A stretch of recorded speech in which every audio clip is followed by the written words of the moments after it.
It's just 1050. Stop the car! Stop the car! Turn the car off now! Turn it off!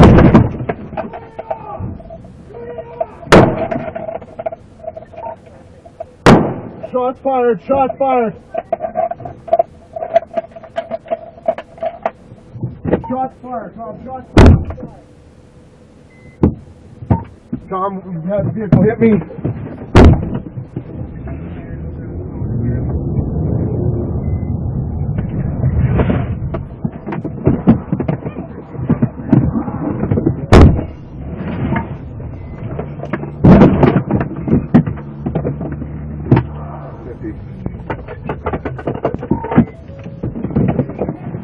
Stop the car!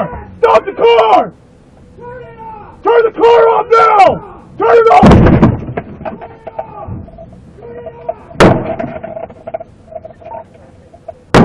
Shots fired! Shots fired! Shots fired! Tom, shots fired! Tom, you had the vehicle hit me.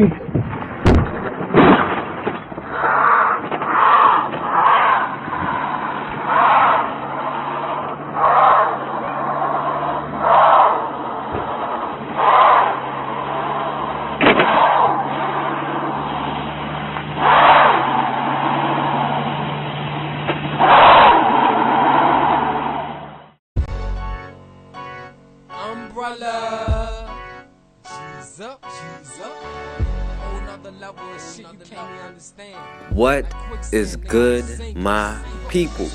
We are live back again with another episode of The Forecast.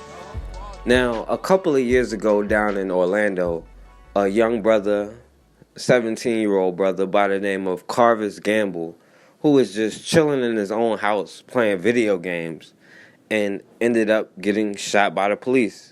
Now, let's go back and find out how this young brother, who was sitting in his own house minding his own business, playing the game, managed to make police officers fear for their life enough to shoot him dead. We want justice! We want justice! A protest against those who protect and serve Orlando. I want the police to be accountable for us killing and shooting my son.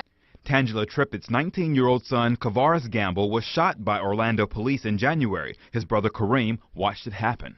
I heard, bah! I looked down, everybody got low and ran to the back. Police got a tip that drugs were inside the building. According to the grand jury's report, officers surrounded the place. One officer peeked through a window and saw Gamble reaching for a gun. He screamed, "Police, don't touch the gun," then fired.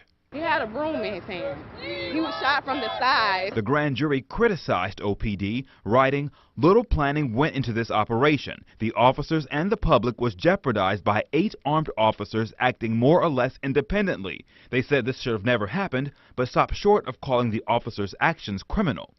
We want justice! We want justice!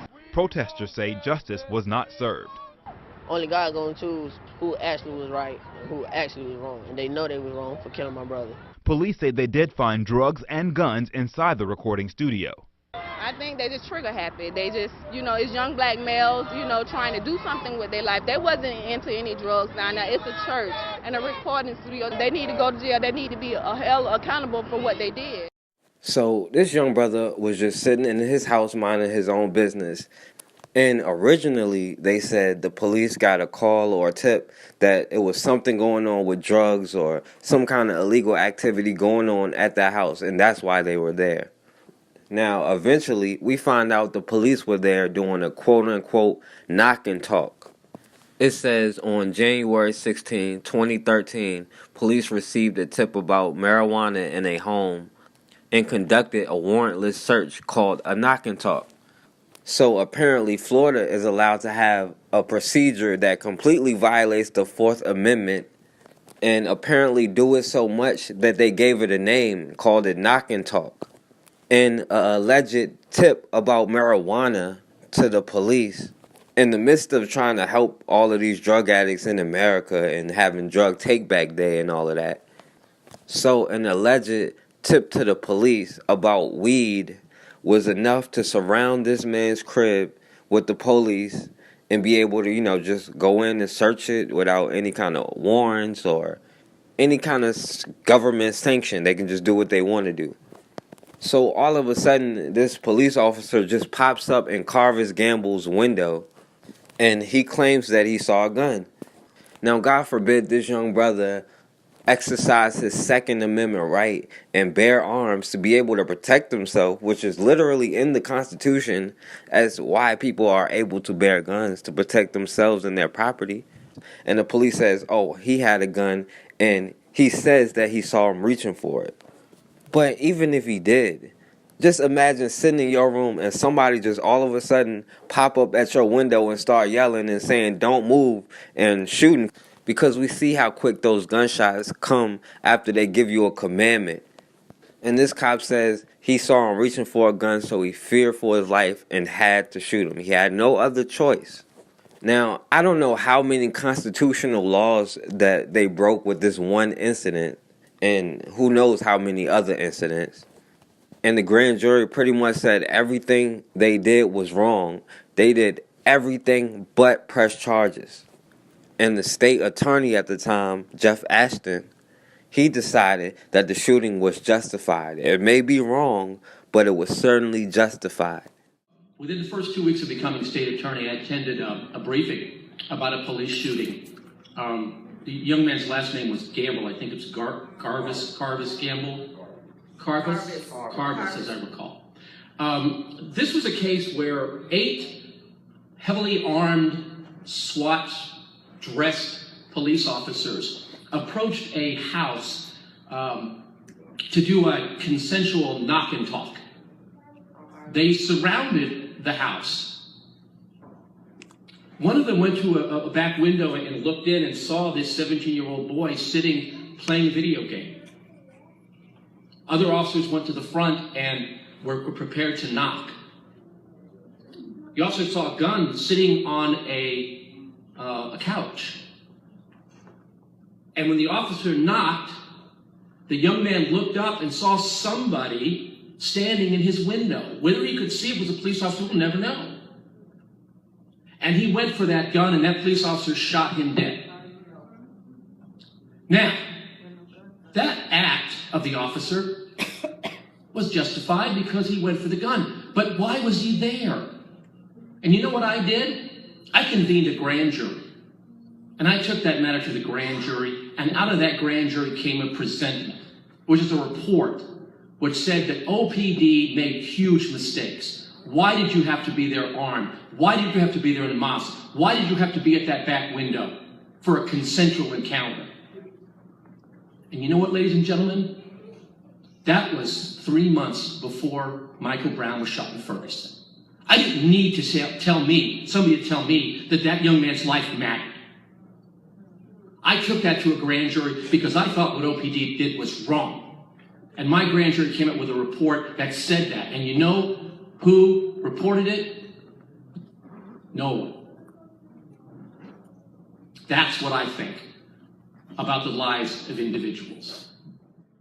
So despite whatever the cops do wrong, despite the city of Orlando agreeing to pay Karvas Gamble's mother $760,000 in a settlement, they still decided not to move forward with the charges. Because after all, of course, they feared for their life.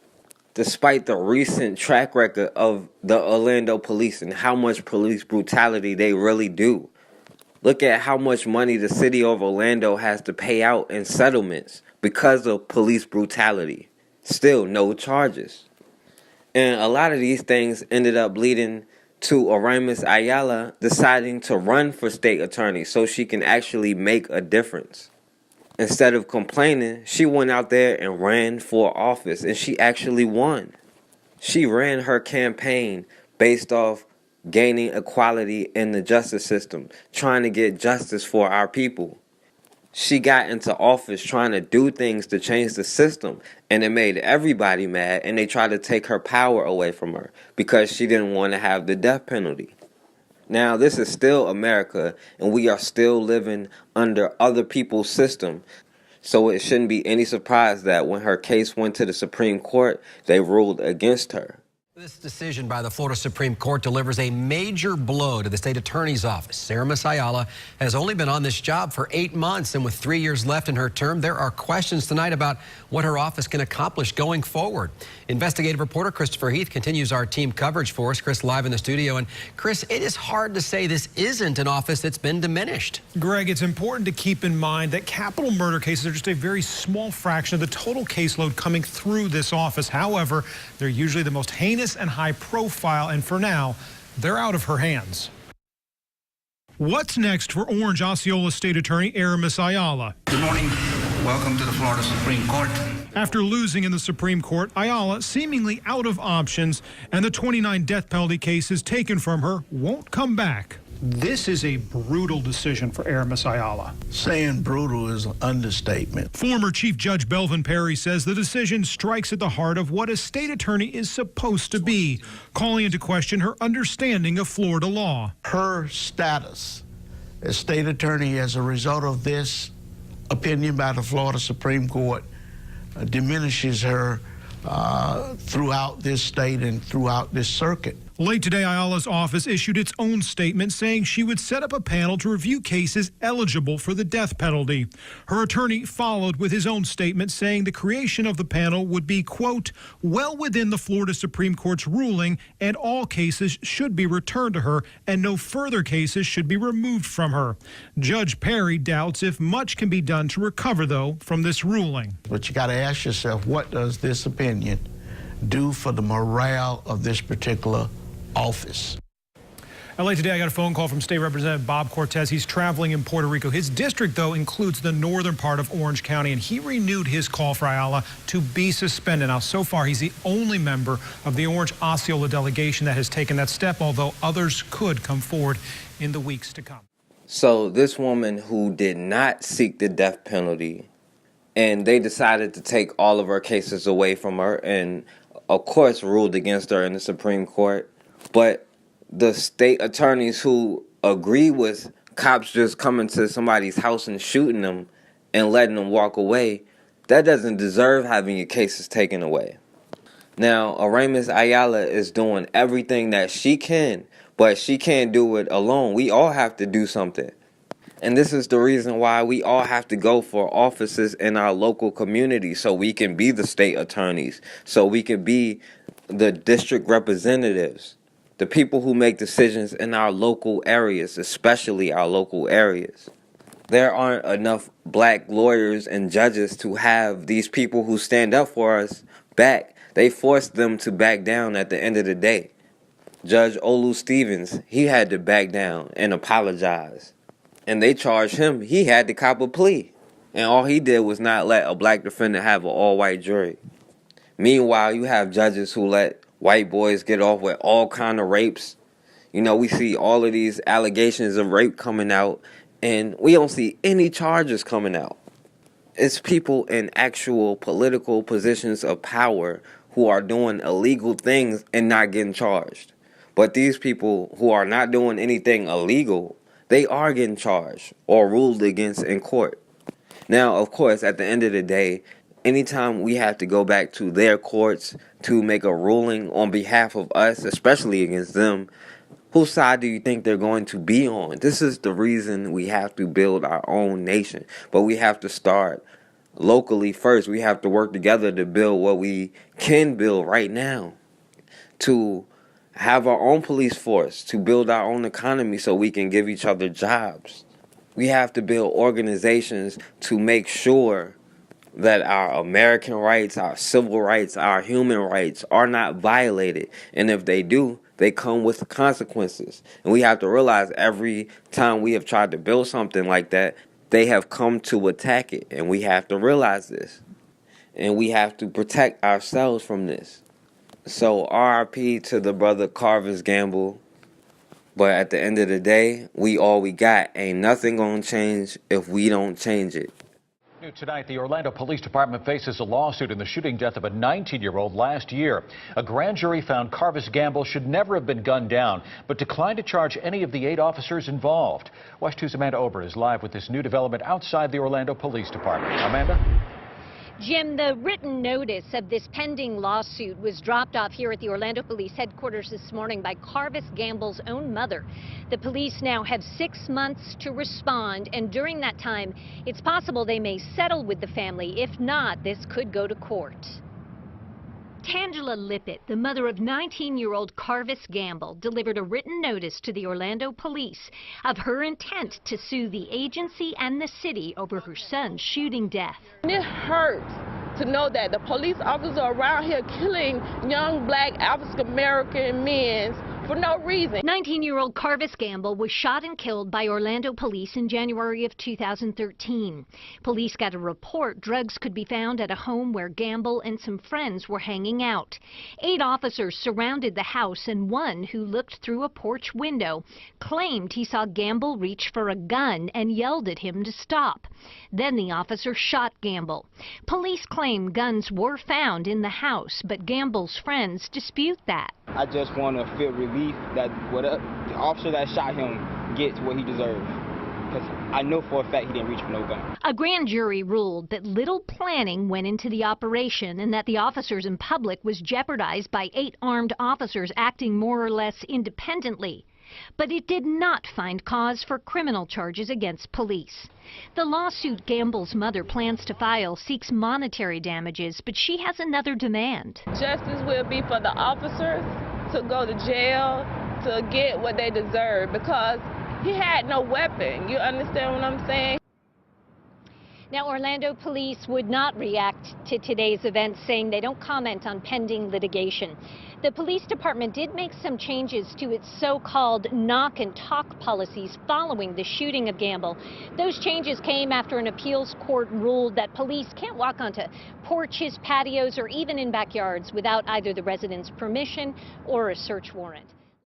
On the clock. You understand, you stupid mother.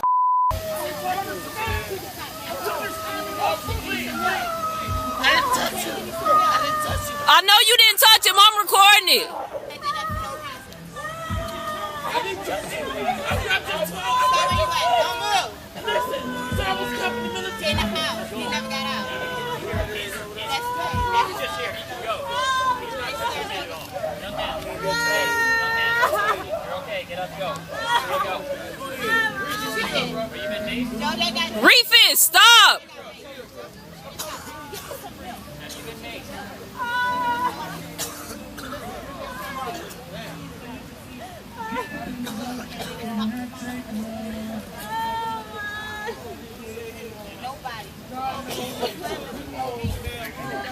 Back over there.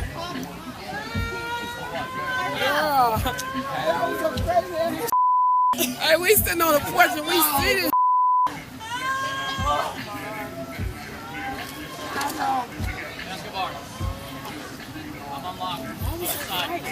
Girl, they went fighting. The police, I think the boys went walking and they went running after them or whatever. And so that police kicked that one. Excuse me, can I talk to you? So why did he hit him? Why did he kick him? I just got in. I don't know what's going on. I okay. Got here. I don't really know why he put his hands on him. That's why he kicked him. Other side. Like, why did he kick him and spray them with mace? Like, there was no cause for that. I'm going to be the first one to tell you, I don't know what's going on. I just got called. Investigators have just released new details on the internal affairs investigation into former Orlando police officer William Escobar, who was fired yesterday after accusations of excessive force. West 2's Gail Pascal Brown is live in Orange County with the breaking developments. Gail? Yeah, I'm here at the Orlando Police Department where they did give us this, and on this is the body cam video of Donald Accenture. He's a backup officer that arrived on the scene, and by the time he gets there, Reefus Holloway and other men are on the ground, and you do see Reefus Holloway being kicked. I know you didn't touch him. I'm recording it. Last March, Orlando police officer William Escobar was caught on cell phone video kicking and punching a handcuffed Reefus Holloway. Escobar.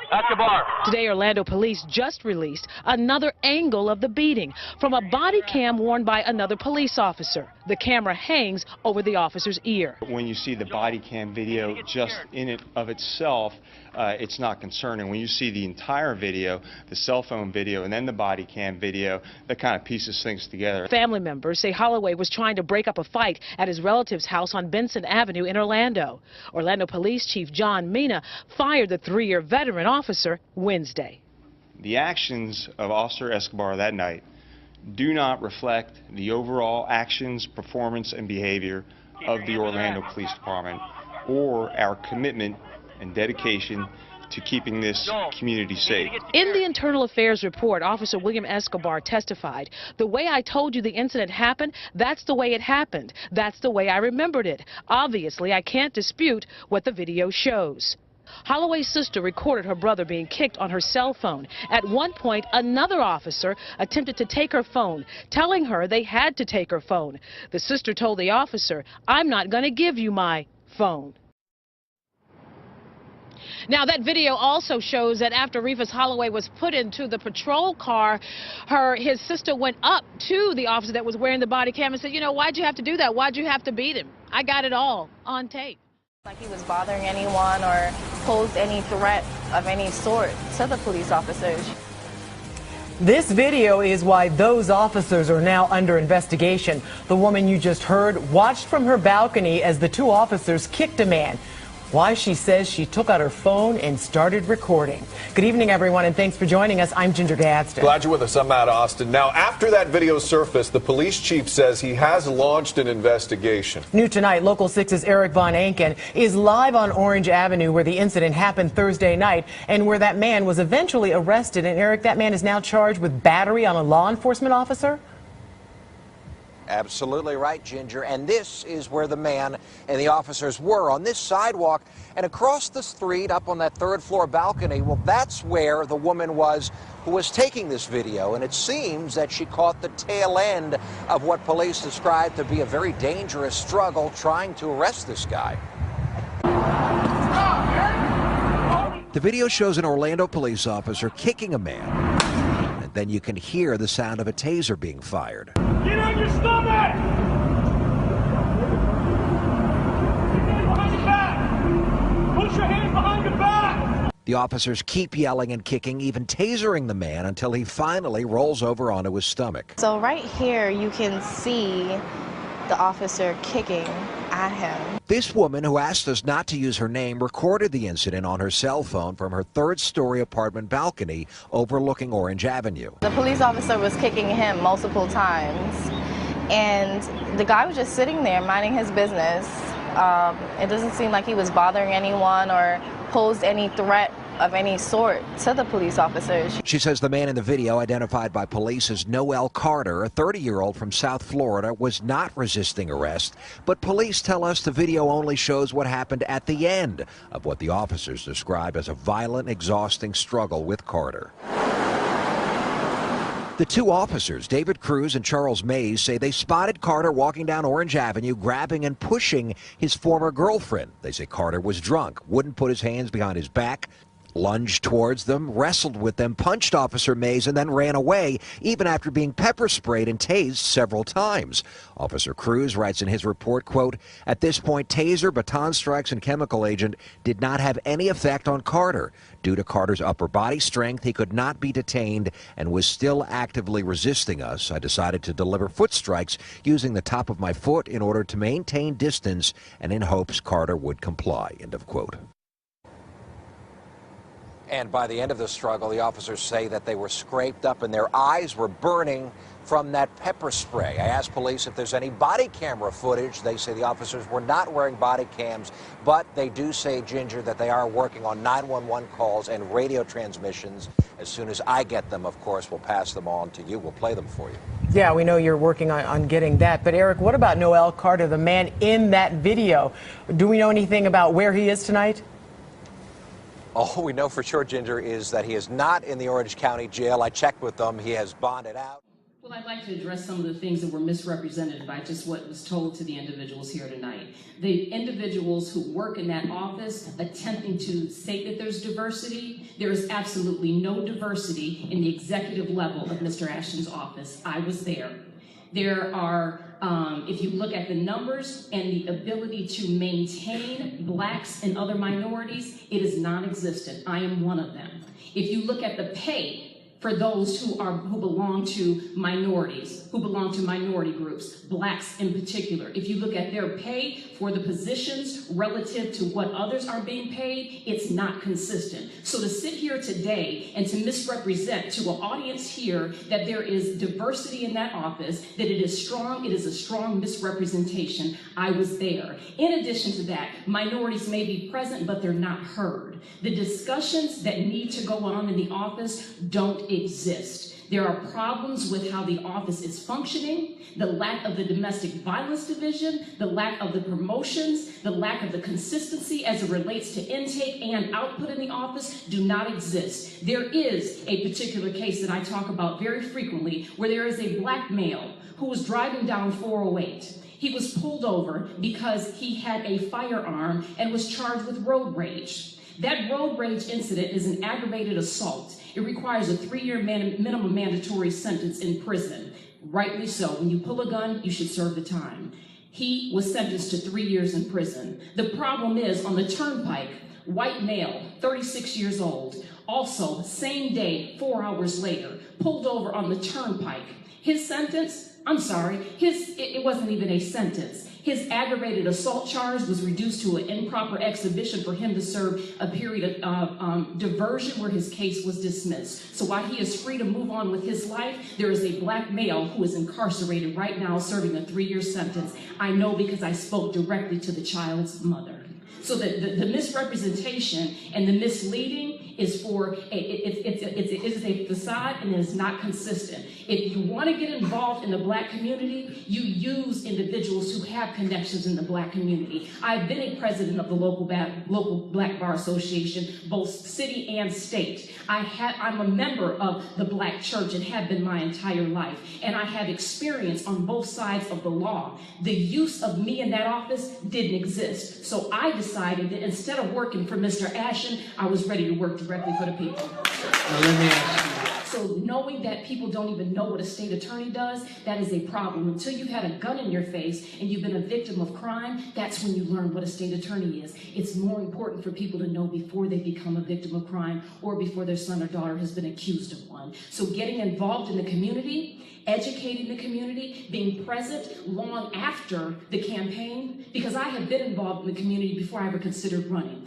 I'm involved now as an individual, and I can assure you I will continue to be involved, me and a team after elected. It is about being educated, communicating, and being involved in the community. That's what I can consistently say. It is what my plan is and has been since I decided to run for office. I am every bit of a black woman raised in Saginaw, Michigan, who is not a pawn of anybody. So let's really make that clear. I made a decision to run office for myself when I saw the issues in the community. When you look at Maryland, when you look at Baltimore, when you look at the shootings across this country, there is a disconnect between law enforcement and the people. Someone must be willing to be that bridge. Someone must be willing to say, I can understand the community and I can understand law enforcement. I'm not afraid as a Democratic candidate to stand out and say, yes, there are civil rights issues. There are police brutality issues. There are race issues, and be willing to address them. That is a responsibility. So for me, in addressing that issue with law enforcement, I have to be willing to show up at a funeral and discuss what has happened to that black male. I have to be willing to go down to law enforcement stations and say, this officer didn't deserve to be shot, because what we have lost is the love for humanity. We don't treat people like they deserve to live anymore. So when someone is killed, we justify it because of their criminal history. We justify it because of what they were doing. There is a thing called humanity that I will bring back to the office, that I want to show law enforcement that there are human beings who matter. Part of the state attorney's responsibility is accountability. So what I want to offer is a data system that allows us to keep a system and keep numbers of individuals who have been impacted and how they've been impacted. The reason that this came up is because of the 1020 life law. If you're caught carrying a weapon in the commission of a felony, 10 years. If the weapon is discharged, 20 years. If it goes off, then it's 25 to life.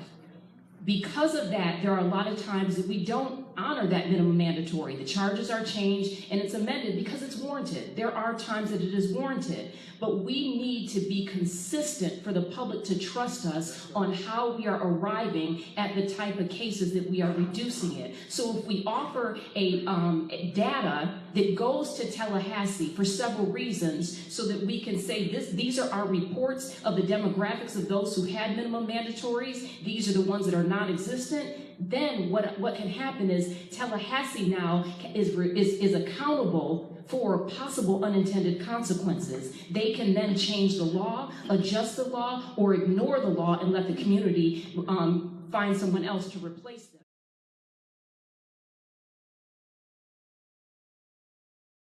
All right, and we back on the forecast. Now, I talk about the things that I talk about because hopefully seeing these type of situations will make us mad enough to actually do something. Instead of turning our negative energy inward towards each other, maybe we'll use that energy as a motivation to build a nation instead of argue and debate each other when we are subject to another group of people's laws. And that group of people that we are subject to, they learn how to put aside their tribalisms in order to maintain control that they have right now. They may have their differences, they may have their arguments, but they know how to put all of that stuff to the side to work together against you, against us. Sure, amongst themselves, yeah, they still rep their nationalities, but when it comes to you, they rep their race. When it comes to taking your land, they'll work together and take over the entire land. When it comes to taking you as a people, they'll work together so they can maintain control over you as a people, regardless of where they're from, regardless of religious beliefs, regardless of what they think they should call themselves or what politics they think they should have. They will work together on that one point. And it honestly should not take death to push us to the point of unifying and putting aside our tribalisms. Of course, it's easy to come together when they shoot down one of our brothers or our sisters, or especially our children, because we can all agree that we need to come together and protect our children. But we should be mad that we don't control the education in the public school system, that our children are sent there to be indoctrinated, not educated. That should be enough to drive us to the point to build our own schools. Us being subject to their laws and having to go to their courts and having to beg them for justice should be enough. The fact that they strong-arm money out of us through taxes, the fact that we still have to deal with taxation without representation, that should be enough. We have to fund the police who come into our communities and abuse us and harass us and can shoot us down, and grand juries and judges and juries decide to let them go because it's okay. They take your tax money the same as everybody else, but if it snows outside, your street is the last street to get cleaned off. If it's damage on your street is the last street to get fixed. If a natural disaster happens in your area, you are the last one that's going to get help. You can't even fully exercise your constitutional rights without facing some kind of repercussions, yet you will be taxed to the fullest extent of taxation. And every year, the cost of living goes up while the money you make goes down. They don't pay you enough to live in this world. They pay you enough to get back and forth to work. And in order to eat in this society, you have to sign up for voluntary servitude. Now, they telling you, well, if you want to make a difference, pull yourself up by your own bootstraps like everybody else. But what they don't tell you is that every time we've built ourselves up and picked ourselves up by the bootstraps, we've been knocked back down and forced to start all over again. We had our own economies. They were destroyed. We were unable to pass down wealth from generation to generation. We should be mad about that. The fact that every time we make an organization to help uplift our people, they are put on the terrorist list, the enemy list. They are labeled a criminal organization. If you dare talk about black empowerment, you are preaching hate. You are preaching destruction. You are the racist. You are the terrorist. But the fact that they keep attacking all of these organizations that we build that protect ourselves and to help uplift ourselves and to help educate ourselves, and they attack it and destroy it, that should be enough to unify and defend the things that we do build. Because we have the blueprint for all of the answers that we need right now. Our ancestors did all of the things that we say we need to do. But what we have to figure out is how to stop all this tribalism and come together and protect what we build. And starting in our own local areas, we can build the unity that we need to build to be able to get out of this situation. Even our brothers and sisters in the poorest areas, if they can find a way to do group economics, then they would change the game. If they could put their money together and start businesses and they all support and contribute to that business and they all make money off that business, they can change that one area. They can put money behind candidates in that area to control the local politics in that area. If we do group economics, we can be able to fund our own police unions in our own neighborhoods to make sure that we get protection from the police and protection by the police. We can build the schools in our own areas, hire the teachers ourselves, make the curriculum ourselves, teach our kids the truth about history, teach our kids how to become doctors, lawyers, businessmen and women, how to become entrepreneurs, teach them about saving, investing, stocks and bonds, IRAs, 401ks, teach them about all of that stuff. And all group economics take is just working together. Like the black businesses that we already have. We don't have like our own Black Wall Street where we have black stockbrokers where we can invest and publicly trade in our own stocks. That's a billion-dollar industry waiting to happen. Right now we can go and invest in things like the black banks that exist right now. And the more money we invest in them, the more locations they can open up. And then we can all start shopping at these black banks and these black branches or black grocery stores or whatever. All it takes is cooperation. We can build all of these things right now. But it doesn't matter what we build. We have to be able to protect it because they will come and they will attack it. They push things out there all the time to reinforce, divide, and conquer.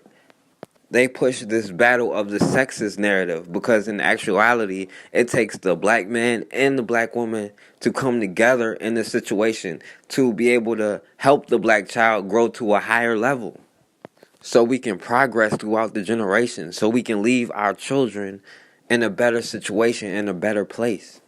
Slavery did its best to separate the black family. They took babies from mothers. They sold husbands from wives. But it could not really break up the family mentality that we have. Jim Crow could not break up the family mentality that we had. But when they found a way to divide black women and black men, they were able to destroy our family structure. And even today, even in our own communities, there are people who push this divide between black men and black women on both sides and never really address the root of the problem, because you're not going to solve the problem if you're just talking about the symptoms. You have to solve the root of the problem and how we got in this perpetual cycle over these last couple of decades. And it's easy to point the finger at each other, especially in this society, blaming the black man or blaming the black woman. It's probably the easiest thing that you can do. And it's easy to co-sign things like what Michelle Obama said. But all we're doing is pointing the finger at ourselves when the root of the problem was caused by someone else. And it's very easy to fall into these stereotypes and to start believing those stereotypes. But our people can't afford to do that.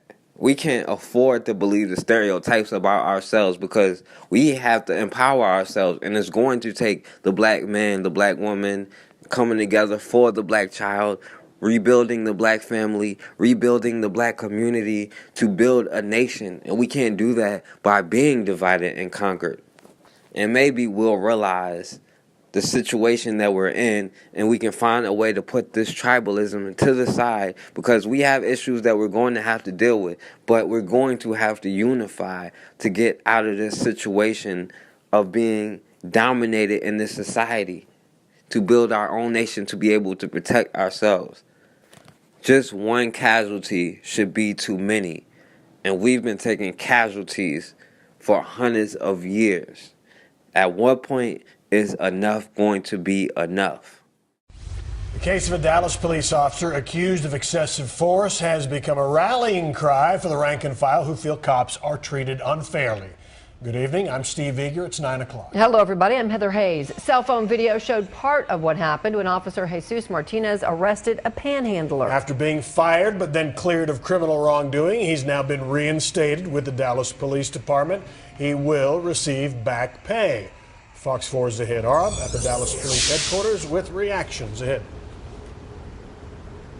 Well, Steve, after nearly a year of uncertainty and financial struggle, friends of Officer Jesus Martinez tell me he is elated and relieved with today's decision. Now, the process hasn't been easy, but supporters say they never lost hope.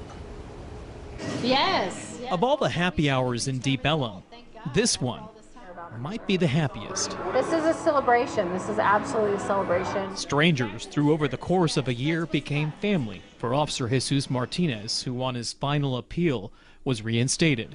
Stephanie Johnson found out from his wife. She let me know what happened, and it was just complete elation. I'm still in a little bit of shock. It's almost like you win the lottery and you have to kind of soak it in. He was a victim of the beginning of what is attack on police.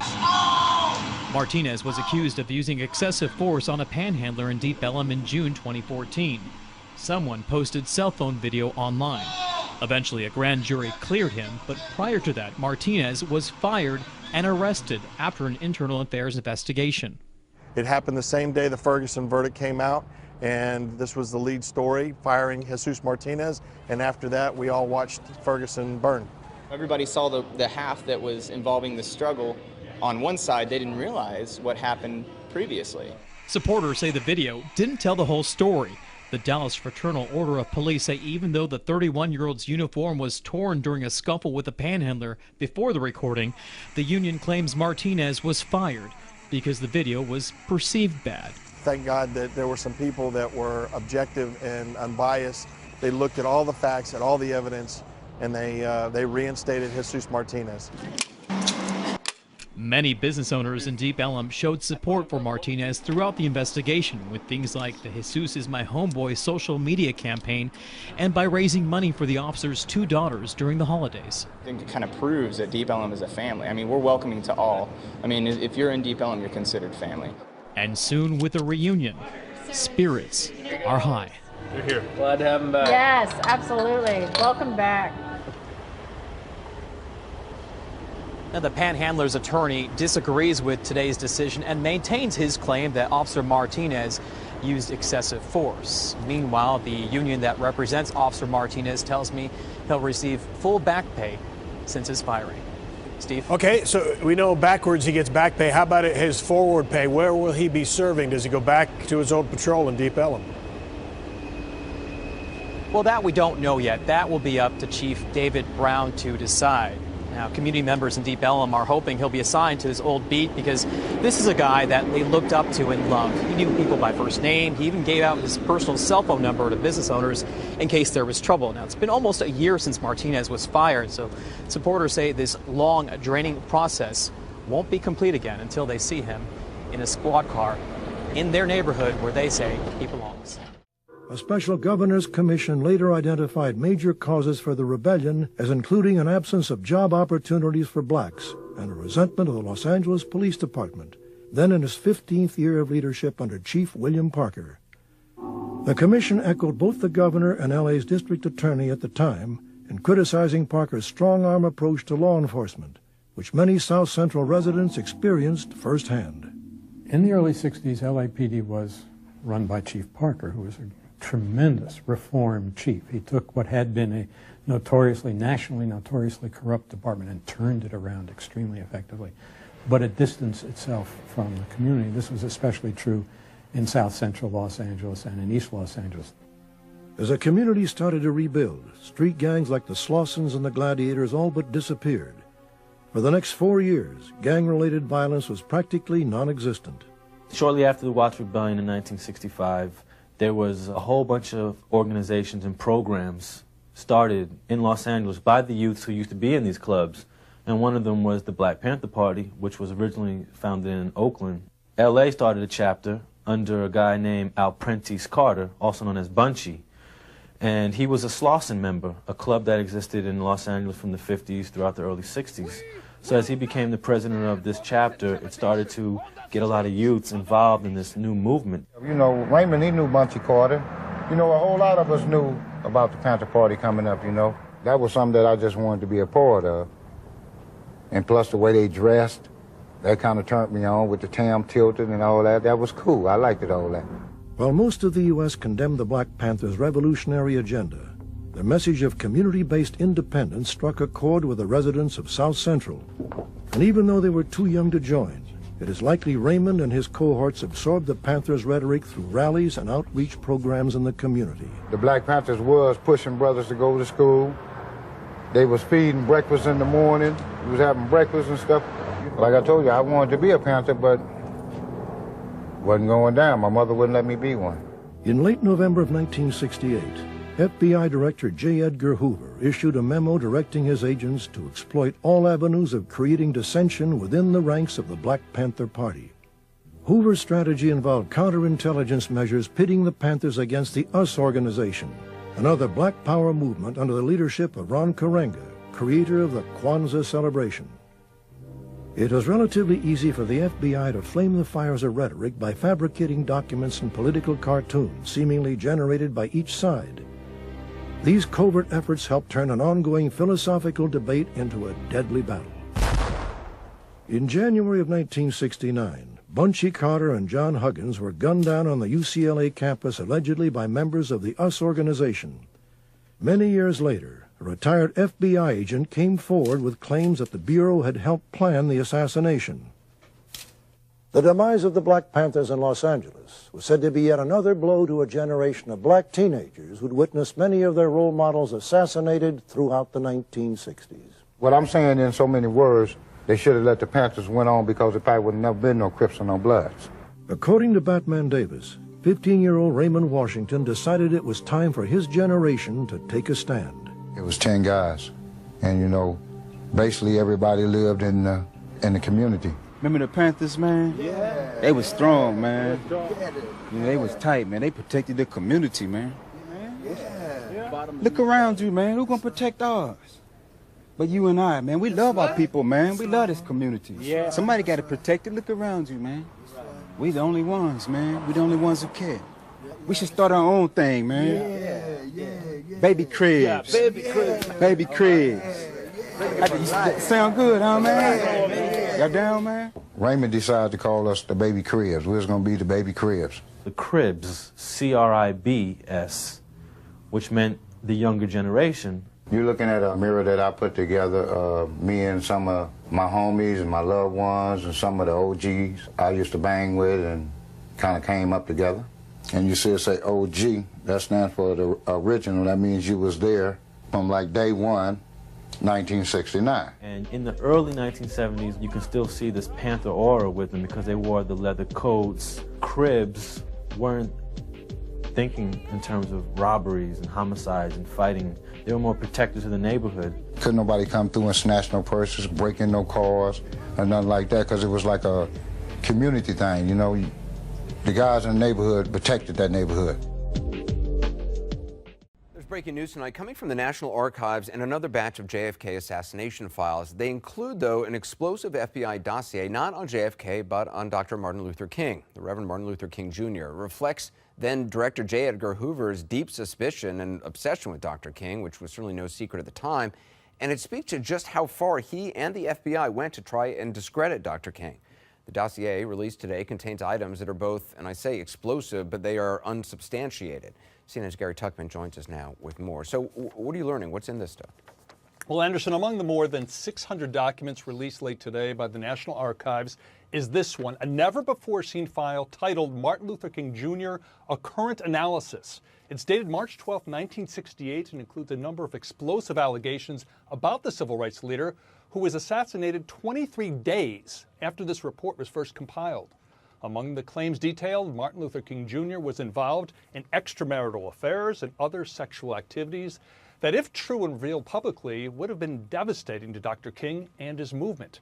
In addition, there are pages and pages detailing Martin Luther King and his organization, the Southern Christian Leadership Conference, with alleged ties to known communists. And finally, details about supposed financial improprieties by Dr. King and the SCLC. Now, I want to stress that the FBI, under Director J. Edgar Hoover at the time, had been investigating Martin Luther King Jr. for years at this point in the hopes of finding damaging information, and that we have no way of corroborating these allegations. Anderson. So what does this have to do with the investigation of the assassin of JFK? Because I don't quite get why this document would have been in there with that. Exactly. That's one of the many questions we have tonight, Anderson. Considering the document has no mention of John F. Kennedy or his assassination, the only clue we have in this file marked secret is it's also stamped reviewed by the FBI JFK Task Force and dated May 8, 1994, meaning it was reviewed by the Archives JFK Task Force 23 years ago, but kept secret until today. There are still thousands of JFK assassination documents that have not been released, right? Right, and that's also still unclear what's going on with that. We do know that last week President Trump sent out this tweet that read in part, after strict consultation with General Kelly, the CIA, and other agencies, I will be releasing all JFK files other than the names and addresses of any person who is still living. And they are being released on a rolling basis by the National Archives. There are still thousands of pages yet to be released, so much more to come.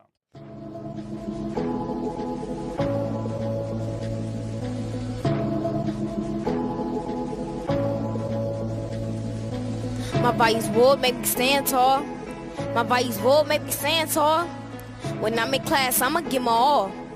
Show my classes how I really ball. Milwaukee excellence is my spot. I need to be taught right. I'm so focused to go and do something with my life. You ever been so focused inside of a classroom? When kids are bad, are you focused on what is right? Being focused did something to my spirit. Ask teacher to teach him. If it's knowledge, let me hear it.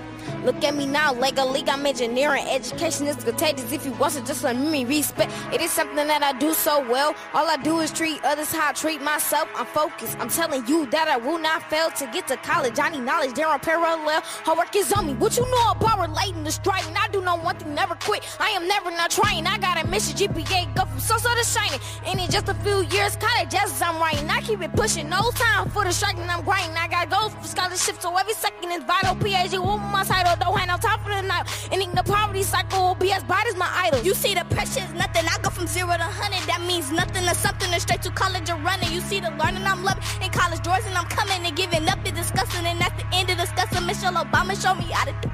So I'ma get it, educated, motivated, melanated, elevated. Got big shoes to fill, so I'ma do it with class. I'm dealing for real. I'm at the top of my class. I'm talking MD, JD, and PhD.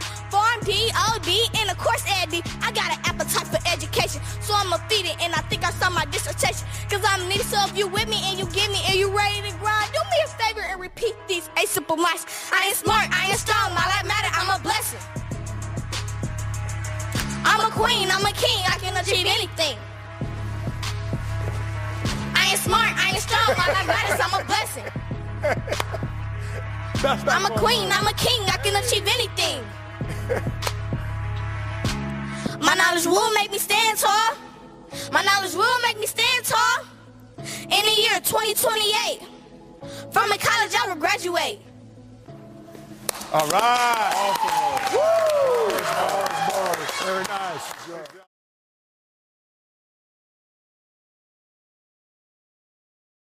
All right, and we back on the forecast. And I want to say RIP to the young brother Karvas Gamble, who was just minding his own business and was shot down by the police who were not charged. And, you know, we can all take a lesson from Aramis Ayala, who did what she had to do to make a difference in the community. Now, she's just one person, and we all got to have her back, and we all got to work together. But at the end of the day, we're going to have to put our tribalism to the side. Now, we can keep complaining and marching and protesting and begging them to change, or we can take the power into our own hands to do what we have to do and make a change for ourselves, to get justice for ourselves, to take what we deserve and not ask somebody to give it to us. We can keep talking about the same things over and over. We got a lifetime of things we can complain about. But at some point, we're going to have to use that energy to do something. So, as always, man, we have got to start standing for something, or we're going to keep falling for anything.